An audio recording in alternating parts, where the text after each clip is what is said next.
갑질로 시작해 갑질로 끝나는 이야기. 요지경속관리사무소 13화 하자 발췌 일부. 출연자 1. 노련한 기사 익스피리언스트 엔저니어. 2. 반도리 뺀지리 기사 립 엔저니어. 3. 관리소장 관리인 키퍼. 4. 관리과장 매너저. 5. 입주자 대표회 회장 족장 전직은행장 페이트리아크. 테라스 하우스의 하자 처리는 보통의 경우 아파트와 같이 처리하고 있다. 입주 후 하자 담보기간 도래 전에는 세대별로 하자 내용을 시공사 사무실에 접수하면 그 순서대로 하자 보수가 이루어지고 있다. 하자 담보기간의 경우 요즘은 일반적으로 미장, 도배 등 마감 공사 등은 2년차 하자이고 냉난방 등 시설의 경우는 3년차 하자, 철골 옹벽 등은 5년차 하자의 담보 책임 기간을 갖고 있다.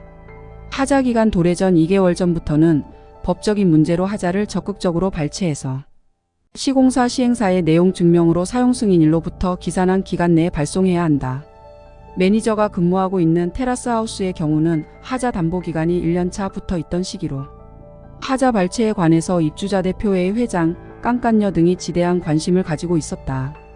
족장님, 우리 테라스 하우스도 1년차 하자 담보 기한이 다가오고 있는 하자 발췌를 해야 하지 않을까요? 깐깐녀님, 물론이지요. 그러지 않아도 최소한 한 달 전부터는 하자를 발췌하라고 관리소장에게 일러뒀습니다. 그런데 족장님, 하자 발췌는 전문성이 필요한 것인데 관리소에서 잘할 수 있을까요? 그렇긴 해요. 그래서 요즘은 전문 업체에 하자 발췌를 맡기는 경우도 많이 있어요. 그럼 우리도 업체에 맡기는 건가요? 아닙니다. 1년차 하자의 경우는 건물 구조와 관련된 건 없고 거의 눈에 보이는 하자가 대부분입니다. 그래서 관리소 소장이나 과장이 하자에 어느 정도 지식이 있으면 발췌 작업을 할 수 있습니다. 업체에 맡기면 좋지만 비용이 발생하니 일단은 관리소에 지시해서 하게 하고요. 단연차 하자시는 업체에 맡기는 게 좋을 겁니다. 아, 그렇군요. 역시 족장님은 현명해요. 그럼 하자 발췌는 관리소를 족쳐서 하게 하면 되는 거군요. 그렇죠.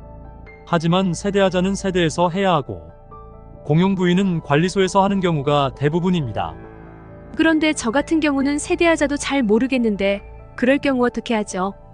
그럴 경우는 내가 관리소장에게 이야기해 놓을 예정이니 관리소에서 와서 조사해달라고 하세요. 네, 알겠습니다. 역시 족장님이 최고예요. 하자 발췌 일부 종료. 요지경속관리사무소 13화 하자 발췌 2부. 그 다음날 관리소장이 직원들을 모아놓고 업무 지시를 하고 있었다. 이 테라스 하우스의 1년차 하자 담보 기간이 도래하기 한 달 정도 남았으니 하자 발췌 업무를 신속하게 할 필요가 있어. 네, 그러니 관리과장은 하자 발췌에 필요한 양식 및 기간을 정해서 시행하도록 해. 난감한 표정으로 관리소장님, 저는 하자 발췌가 뭔지도 모르는데 그걸 어떻게 하죠? 그건 관리과장이 경험이 많으니 시키는 대로 하면 돼. 관리 과장 속으로 독박 쓰게 생겼다고 투덜거리며 네. 그럼 계획을 잡아보고 하도록 하겠습니다.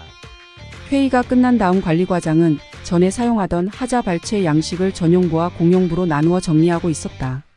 관리과장님, 저는 아무것도 모르니 알려주세요. 관리 과장 답답해하며 네, 그렇긴 한데 관리소장도 하자 발췌는 처음이라고 하니 혼자 서류까지 작성하면서 하려니 좀 힘이 드네요. 다음날 노련한 기정기사가 출근하자 관리과장이 같이 이야기를 나누고 있다. 노련한 기사님, 이 테라스 하우스에서 하자 발췌 업무를 해본 사람은 저와 노련한님 밖에 없는 것 같은데 많이 좀 도와주세요. 네, 관리과장님, 그런데 저도 시키는 하자 조사만 했지 서류 만들고 하는 건 잘 모르는데 관리과장님이 힘드시겠어요. 할 수 없지요. 하는 데까지 일정에 맞추어 해야지요. 일단 제가 세대용과 공용 부위 조사 양식을 작성했어요. 하자 발췌 공고문이 시행되면 가드들에게 양식을 세대별 우편함에 넣을 거예요. 그러면 노련한 기사님은 테라스를 돌면서 크랙 간 거, 나무 고사한 것 등 모든 하자 항목을 사진 찍고 기재해서 가져오세요. 그러면 제가 시공사에 보낼 양식에 기록할게요. 그러면 세대 거는 어떻게 하나요? 아, 그건 발송 전일 오는 것까지 수합해서 내가 정리해서 종료일 우체국 직인이 지킬 수 있게 할 겁니다. 그리고 세대에서 발췌를 못한다고 하면 족장 특별 지시로 그것도 우리가 가서 해줘야 합니다. 관리과장이 이러한 사항을 관리소장에게 보고하자 관리소장은 자신이 모든 일을 계획한 것처럼 족장에게 전화를 했다.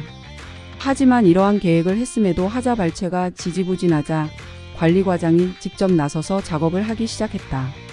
단지 내를 돌면서 페인트 벗겨진 곳, 크랙한 것, 조명 불량, 주차장 바닥 크랙 등을 위치와 제목을 명판에 적은 후 한 손으로 들고 한 손으로 사진을 찍어가기 시작했다. 그렇게 오전에는 발췌를 하고 오후에는 양식의 내용과 사진을 정리를 하였다.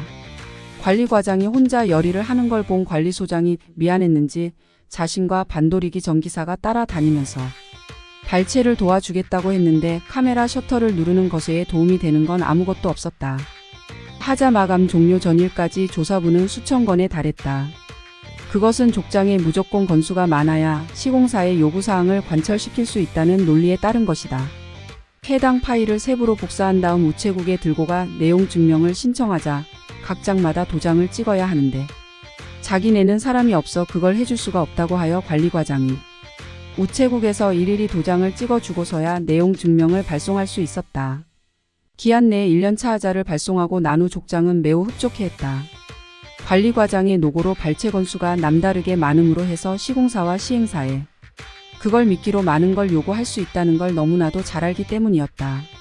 하지만 하자 발췌에 최선을 다한 관리소 직원들에게는 간단한 회식의 기회조차 주어지지 않음으로 해서 노련한 반도리 등 기정기사의 불만은 점점 커져가고 있었으나 관리과장의 경우는 이런 경우를 여러 번 겪어봐서 그러려니 하고 지내고 있었다.